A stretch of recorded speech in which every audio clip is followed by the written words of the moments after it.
அனைவருக்கும் வணக்கம். Online நஸ்தோ Trichy TV, எளிமை யதார்த்தம் கலந்த ஜோதிடம். வணக்கம் நண்பர்களே. இந்த வீடியோ பதிவின் வாயிலாக உங்களை சந்திப்பதில் மிக்க மகிழ்ச்சி அடைகிறேன். லக்னத்தில் யார் இருக்கலாம், அதுவே நம்ம வீடியோவுடைய தலைப்பு. இன்சான் உடம்புக்கு தலையே பிரதானம். 12 பாவங்கள் இருந்தாலும் 12 பாவங்கள் தரக்கூடிய அத்தனை நல்ல விஷயங்களையும் சரி, எந்த விஷயமா இருந்தாலும் சரி, ஏன்னா இதில் 6ம் இருக்குது, 8ம் இருக்குது, 12ம் இருக்குது. இந்த 11 பாவங்கள் தரக்கூடிய மொத்த விஷயத்தையும் கொண்டு வந்து சேர்க்கக்கூடியவர் லக்னாதிபதி தான், லக்னம் தான். முதலில் லக்னம், அதன் பிறகு லக்னாதிபதி. அப்போ அந்த லக்னமும் லக்னாதிபதியும் ஒரு பிறந்த ஜாதகத்தில், நம்மளுடைய ஜாதகத்தில் யார் ஜாதகமாக இருந்தாலும் சரி, அந்த லக்னாதிபதியும் லக்னமும் நல்லா இருக்கணும். இப்போ நம்ம லக்ன ஆதிபதியை எடுக்கிறது இல்லை, லக்னத்தை மட்டுமே எடுக்கிறோம். லக்னத்தில் யார் இருக்கலாம் அப்படி, இந்த கேள்விக்குள்ளே யார் இருக்கக்கூடாது அப்படிங்கிற ஒரு கேள்வியும் உள்ளேயே இருக்குன்னு அர்த்தம். சரி, லக்னம் இது வந்து நம்மளுடைய தலை பகுதியை குறிக்கும், நம்மளுடைய கௌரவத்தை குறிக்கும், நம்மளுடைய மரியாதையை குறிக்கும், நம்மளுடைய அந்தஸ்தை குறிக்கும், எப்படிப்பட்ட குழந்தைகள் என்பதை குறிக்கும், எப்படிப்பட்ட வாழ்க்கை முறை நாம் வாழ்கிறோம் அப்படிங்கிறது குறிக்கும், நம்ம எப்படி தைரியமான ஆளா, கொஞ்சம் பயந்த சுபாவமா அப்படிங்கிற விஷயங்களை இந்த லக்னமே குறிக்கும். அதன் பிறகு நமக்கு வீடு, மனை, வாகனம் சம்பந்தப்பட்ட இந்த சொத்துக்களை நம்ம எந்த அளவு அனுபவிப்போம் அல்லது அனுபவிக்காமலே போயிடுவோமா, இதையும் இந்த லக்னம் குறிக்கும். அதே மாதிரி குழந்தைங்களால நன்மையா அல்லது நன்மை இல்லையா அப்படிங்கிறது இந்த லக்னமே சொல்லும். ஒருவர் மனிதர் நோயை வாய்ப்படுவாரா அல்லது நோயை எதிர்த்து போராடுவாரா அல்லது நோயே வராதா, கடன் இருப்பாரா, கடனில் இருக்க மாட்டாரா, இப்படி பலதரப்பட்ட விஷயங்களை சொல்லக்கூடிய பாவம் முதலில் லக்ன பாவமே. லக்ன பாவத்தின் பலனை நாம் சிறப்பாக கவனிக்க வேண்டும், கணிக்கவும் வேண்டும். அதனாலதான் லக்னத்தையும் லக்னாதிபதியும் லக்ன பிள்ளையை பற்றி நம்ம வந்து நம்மளுடைய வீடியோவில் மற்ற சேனல்லையுமே நம்ம அதிகமாக பேசிட்டு இருக்கிறோம். ஓகே, நம்மளுடைய ஆன்லைன் அஸ்ட்ரோ திருச்சி டிவிக்கு புதுசாக வந்திருக்கிறீங்கன்னா சப்ஸ்கிரைப் பண்ணிக்கங்க, பக்கத்தில் இருக்கிற பெல் பட்டனை கிளிக் பண்ணிக்கங்க. நம்மகிட்ட கன்சல்டேஷன் பார்க்கணும்னு நினைக்கிறவங்க, ஒரு கேள்வி 2 கேள்விக்கு 505 ரூபாய் கட்டணமும், ஒரு முழு ஜாதகம் பார்க்க 1010 ரூபாய் கட்டணம் நிர்ணயம் செய்யப்பட்டிருக்கு.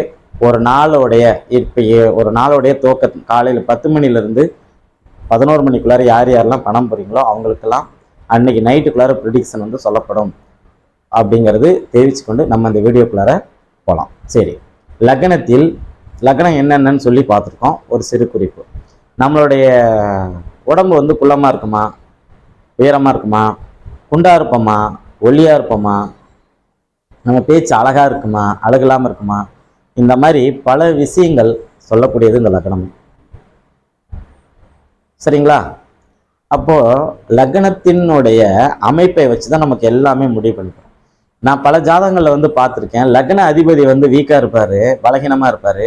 ஆனால் லக்னம் நல்லா இருக்கும், நல்லா தான் வாழ்ந்துட்டு இருக்கிறார். நல்லா புரிஞ்சுங்க, இதெல்லாம் இந்த பலனுடைய சூட்சமம்.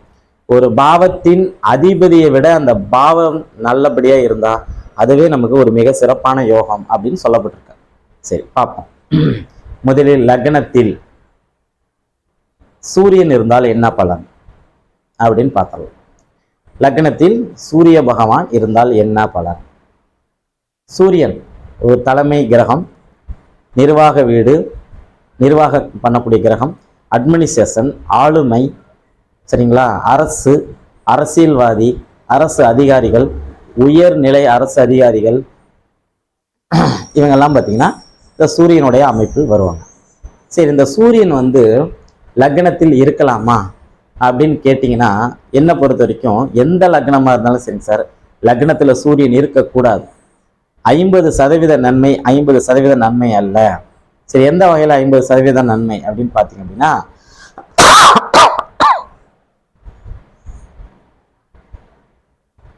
தலைமை பொறுப்பு ஏற்று இவங்க எந்த ஒரு விஷயமா இருந்தாலும் சிறப்பாக செயல்படுவாங்க. இவங்களுக்கு அட்மினிஸ்ட்ரேஷன் மிக சிறப்பாக இருக்கும். மற்றவர்களோட அவ்வளவு எளிதில் வந்து ஒரு விஷயத்தோட அதாவது ஒத்து போயிட மாட்டாங்க. கொஞ்சம் ஈகோ இருக்கும், கொஞ்சம் என்ன நிறையவே இருக்கும், ஈகோ இருக்கும். தாங்கிற ஒரு விஷயத்தாலவே இவங்களுக்கு நிறைய விஷயங்கள் பலகீனமாக போயிடும். சரிங்களா? அதே மாதிரி தகப்பனாருடைய ஆதரவு கிடைக்கும். தகப்பனார் வழி சொத்துக்கள் இவங்களுக்கு நிம்மதியை தரும். அதனால ஒரு பெரிய பாதிப்பெல்லாம் கிடையாது. பாதிப்பு இருந்தாலும் அந்த பாதிப்புலேருந்து மீண்டு இவர் வந்துடுவா அப்படின்னு சொல்லுவாங்க. அரசு வகை ஆதாயம் கண்டிப்பாக இவங்களுக்கு கிடைக்கும் அப்படின்னு சொல்லலாம். சரிங்களா? இப்போ லக்னத்தில் சூரியன் இருக்கும்போது பயங்கர கோபக்காரனாக இருப்பார். இவரை சுற்றி எப்போவுமே ஒரு 4 பேர் இருந்துக்கிட்டே இருப்பாங்க. இந்த ராஜா, பிரபு, இந்த மாதிரி சூரியனுடைய ஆதித்தன், ரவி, இது சம்பந்தப்பட்ட பெயர்களோட இவங்க தொடர்புலேயே இருப்பாங்க. புரியுதுங்களா? சரி, லக்னத்தில் சூரியன் இருந்தால் இதுதான் பலன். நம்ம சிம்பிளாக பார்ப்போம், ஒரு வீடியோவுக்கு தகுந்த மாதிரி. நம்ம வேணுமா இதே சப்ஜெக்டை தனித்தனியாக எடுத்து பேசுவோம் அடுத்த வரக்கூடிய சப்ஜெக்டில். சரி, அதே மாதிரி லக்னத்தில் சந்திரன் இருந்தால் என்ன பலன்? சந்திரன் வளர்பிறையாகி லக்னத்தில் இருப்பது நன்மை, தேய்பிறையாகி லக்னத்தில் இருப்பது நன்மை இல்லை. ஆனால் அவர் வளர்பிறையோ தேய்முறையோ அதாவது மாதாக்காரகன் சொல்லக்கூடிய கிரகம் சந்திரன், அவர் லக்னத்தில் இருப்பது ஒரு வகையில் நன்மை தான். சரிங்களா? தாய் உங்க மேலே ரொம்ப பாசமாக இருப்பாங்க. தாய் வழி உறவுகளால் உங்களுக்கு ஆதாயம் இருக்கும். தாய் சார்ந்த விஷயங்கள உங்களுக்கு நல்லபடியான ஒரு ஈர்ப்பும் அவர்களுடைய அரவணைப்பும் ஆதரவும் இவருக்கு எப்போவுமே இருக்குன்னு அர்த்தம். அதே மாதிரி வியாபாரம் செய்யக்கூடிய தன்மை இருக்கும். கடல் கடந்து போய் வாணிபம் செய்யக்கூடிய அமைப்பு இருக்கும். சாப்பிடக்கூடிய உணவுப் பொருட்களை பயன்படுத்தி அதை வியாபாரம் செஞ்சு அதன் மூலியம் ஒரு மிகப்பெரிய லாபம் அடையலாம். சரிங்களா? தாய் அன்போடு இருக்கக்கூடிய ஒரு தன்மையை தரும். அதே போல் இன்னொரு விஷயம் என்னன்னு சொல்லி பார்த்தீங்கன்னா, இந்த மக்கள் பிரதிநிதித்துவம் உள்ள அத்தனை விஷயமும் சந்திரன் தான்.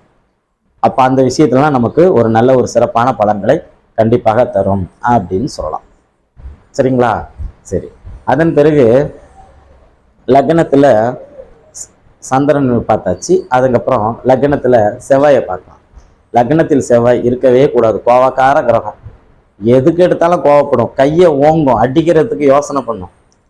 நான் திருச்சியில் ஒரு 10 வருஷத்துக்கு முன்னாடி ஒருத்தங்க வீட்டில் போய் ஜாதகம் பார்த்தேன். அப்போல்லாம் வீட்டில் போய் ஜாதகம் பார்த்துட்டு இருப்பேன். அப்போ ஒரு காவல்துறை பெண்மணியை பார்த்து பலன் சொல்லும்போது சொன்னேன், அம்மா உங்களுக்கு லக்னத்தில் செவ்வாய் இருக்குது, உங்கள் குழந்தை தப்பு பண்ணாலும் சரி, யார் தப்பு பண்ணாலும் சரி, உடனடியாக முதல்ல அடிச்சு விடுவீங்க, அப்புறம்தான் இதுதான் உங்களுடைய குணம் அப்படின்னு நான் சொன்னேன். புரியுதுங்களா? லக்னத்தில் செவ்வாய் இருப்பது கோபத்தை தரும், அசாத்திய துணிச்சலை தரும், தைரியத்தை தரும், வீரியத்தை தரும், வெற்றியை தரும். சரிங்களா? ஒரு அரசாங்கத்தில் அதான் மற்றவர்களை அடக்கி ஆளக்கூடிய அந்த தன்மையை தரும்.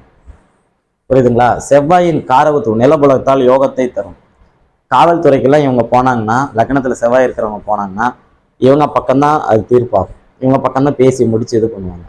சரிங்களா? தேவையில்லாத வம்பு வழக்குக்கெல்லாம் சிக்கக்கூடிய தன்மை இந்த லக்னத்தில் இருக்கக்கூடிய செவ்வாய் கொடுத்துருவா அப்படின்னு சொல்லலாம். சரி, அதன் பிறகு லக்னத்தில் புதன் இருக்கலாம் சார், எந்த லக்னத்துக்குமே இருக்கலாம்.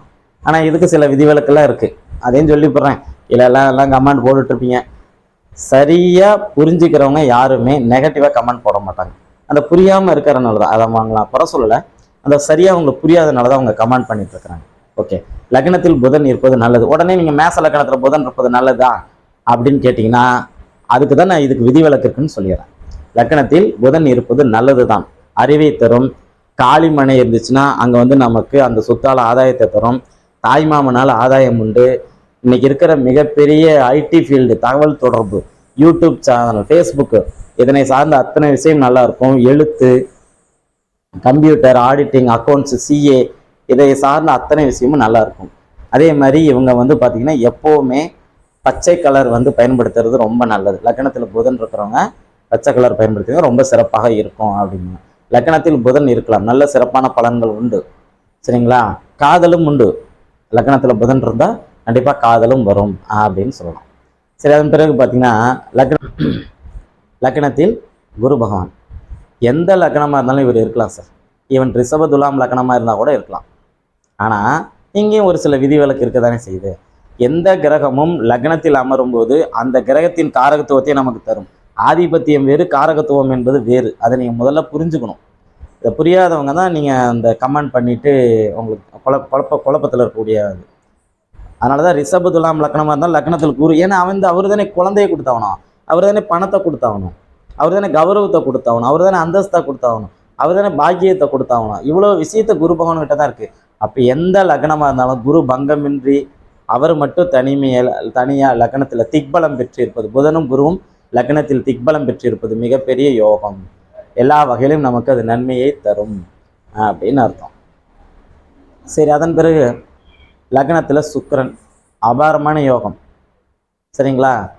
லக்னத்தில் எந்த லக்னமாக இருந்தாலும் உடனே நீங்கள் தனுசு மீன லக்னம்னு போட்டக்கூடாது. எந்த லக்னமாக இருந்தாலும் அவர் தானே தாம்பத்தியத்தை தருவார், அவர் தானே பெண் குழந்தையை தருவார். அப்போ சுக்கிரன் தானே ஆடம்பர வாழ்க்கையை தராரு, லக்ஸுரியான வாழ்க்கை முறை தராரு. அப்போ சுக்கிரன் வந்து உங்கள் ஜாதகத்தில் நல்ல இடத்துல இருக்கணுமே, லக்னத்தில் இருப்பது உங்களை தேடி வருமே. அப்போ அது நல்ல ஒரு யோகம் தானே, மனைவியால் யோகம் தானே. சுக்கிரன் மனைவி தானே, மனைவியால் யோகம் தானே. சுக்கிரன் பெண்கள் தானே, பெண்களால் யோகம் தானே. அப்போ எந்த லக்னமாக இருந்தாலும் அவர் அங்கே இருக்கும்போது நல்லதானே செய்வார். எந்த கிரகம் லக்னத்தில் இருந்தால் காரக நன்மை கண்டிப்பாக உண்டு. லக்னத்தில் சுக்கிரன் இருக்கலாம், நல்லபடியான மனைவி, நல்லபடியான அதாவது வருமானத்தை சம்பாதிக்கக்கூடிய மனைவி, செலவு செய்யக்கூடிய அளவுக்கு உங்களுக்கு அந்த வருமானமும் இருக்கும்னு அர்த்தம். ஏன்னா சுக்கிரன் செலவு செய்கிறவர். நல்ல விஷயங்கள் வந்து சுக்கிரன் கிட்ட இருக்குது, அதை நம்ம அப்படி சொல்லிக்கொண்டே போகலாம். சரி, அதன் பிறகு பார்த்தீங்கன்னா லக்னத்தில் சனி. ரிஷப லக்னமாக இருந்தாலும் லக்னத்தில் சனி இருக்கக்கூடாது. சரிங்களா? அது வந்து பார்த்தீங்கன்னா ஒரு இயற்கை பாவகிரகம். அவர் லக்னத்திலிருந்து 3ஆம் இடத்தை பார்ப்பார், 7ஆம் இடத்தை பார்ப்பார், 10ஆம் இடத்தை பார்ப்பார். இந்த 3 இடமும் பாதிப்படையும். லக்னத்தோடு சேர்த்து மொத்தம் 4. இந்த 4 இடமும் கொஞ்சம் பாதிப்புக்கு உள்ளாகும். அதனால் அவர் ராஜயோகாதிபதியாக இருந்தாலும் அங்கே ஆதிபத்திய நன்மை தான் இருக்கும், காரக தீமை கண்டிப்பாக இருக்கும். சனினா பொய் சொல்கிறது, புள்ள நெறித்தனம், ஏமாற்றுறது, இது மாதிரி உண்மைக்கு புறம்பான நிறைய விஷயங்களை வந்து சனி பகவான் லக்னத்தில் இருக்கும்போது செஞ்சிருவார். சோம்பேறித்தனத்தை கொடுத்துருவார். சரிங்களா? எதுலையுமே ஒரு ஈடுபாடு இல்லாமல் பண்ணிடுவார். ஒரு தனிமையை விரும்பியா இருப்பார். இந்த மாதிரி பலன்கள்லாம் லக்னத்தில் சனி இருக்கும்போது கொடுத்துருவாரு. அது எந்த லக்னமாக இருந்தாலும் சரி கொடுத்துருவார். சரி, அதன் பிறகு பெரிய கிரகங்கள் சொல்லக்கூடிய கிரகம் ராகு. லக்னத்தில் ராகு. இங்கே நான் இருக்கலான்னு சொல்லுவீங்கன்னு எதிர்பார்க்குறீங்களா, இல்லைன்னு சொல்லுவீங்கன்னு எதிர்பார்க்குறீங்களா? மேசம், ரிஷபம், கடகம், கன்னி, மகரம், இந்த 5 வீட்டில் ராகு இருக்கலாம். மீதி வீட்டிலலாம் இருந்தால் கொஞ்சம் கான்ட்ரவர்சியான பலன்கள் தான் கண்டிப்பாக தரும். சரி, இன்னொரு விஷயமும் பார்க்கலாம். எந்த லக்னமாக இருந்தாலும் லக்னத்தில் ராகு இருப்பது நன்மை தான். ஆனால் உறவுகளிடமிருந்து பிரிச்சிரும், சொந்தக்காரங்களிலிருந்து பிரிச்சிரும். சொந்தக்காரங்களால் உங்களுக்கு 10 பைசா கூட நன்மை இருக்காது. உங்களை அப்படியே பேக்கப் பண்ணி தனியாக விட்டுருவாங்க. நிறைய ஆசைகள் பட வச்சிரும். இதை அப்படி பண்ணலாம், அதை அப்படி பண்ணலாம், அப்படியே கோட்டை கட்டி வாழ்வோம். இமேஜினேஷன்லேயே கோட்டை கட்டி வாழ்வோம். அதற்கான பலன் இருக்கா இல்லையாங்கிறது லக்னாதிபதியும் உங்களுடைய ஜாதகத்தில் 5, 9 இந்த கிரகங்கள் தான் முடிவு செய்யும். லக்னத்தில் ராகு இருக்கலாம். இங்கே வந்து பார்த்தீங்கன்னா அந்த 5 வீட்டில் மட்டும், மீதி வீட்டில் லக்னத்தில் ராகு இருப்பது நல்லது அல்ல. சரிங்களா? சரி, அதன் பிறகு பாருங்க, லக்னத்தில் கேது இருக்கலாங்க. தான் உண்டு தான் வேலை உண்டுன்னு நினைக்கிற ஆளுங்க அத்தனை பேருமே லக்னத்துக்கும் லக்னாதிபதியோடு கேது இருக்கிறார். குடும்ப வாழ்க்கையிலேருந்து உறவுகள்லேருந்து எல்லாத்துலேயும் ஒரு விரக்தி ஏற்பட்டு ஆன்மீக தளத்தில் நம்மளோட ஈடுபாடு செலுத்திடுவோம். சரிங்களா? சிற்றின்பத்தை விட பேரின்பம் பெருசுன்னு விரும்புகிறவங்க அத்தனை பேர்த்துக்குமே லக்னத்தில் வந்து பார்த்தீங்கன்னா கேது, லக்னாதிபதியோட கேது இருக்கும். ராகு அளவுக்கு கேது வந்து அந்தளவு ஒரு பாதிப்பை தரமாட்டார். கேது லக்னத்தில் இருப்பது கட்டுக்கு உள்பட்டு நன்மையை கண்டிப்பாக தருவார் அப்படின்னு சொல்லப்பட்டிருக்கு. நண்பர்களே, லக்னத்தில் யார் இருக்கலாம் என்ற ஒரு வீடியோ பதிவின் வாயிலாக உங்களை சந்தித்ததில் பெரும் மகிழ்ச்சி. இந்த வீடியோ உங்களுக்கு பிடிக்கும்னு சொல்லி நம்புகிறேன். மீண்டும் ஒரு பயனுள்ள இன்னொரு வீடியோவில் உங்களை சந்திக்கும் வரை உங்களிடமிருந்து விடைபெறுவது உங்கள் ஜோதிடர் ரவிச்சந்திரன், திருச்சி மேட்டுப்பாளையத்திலிருந்து. நன்றி, வணக்கம்.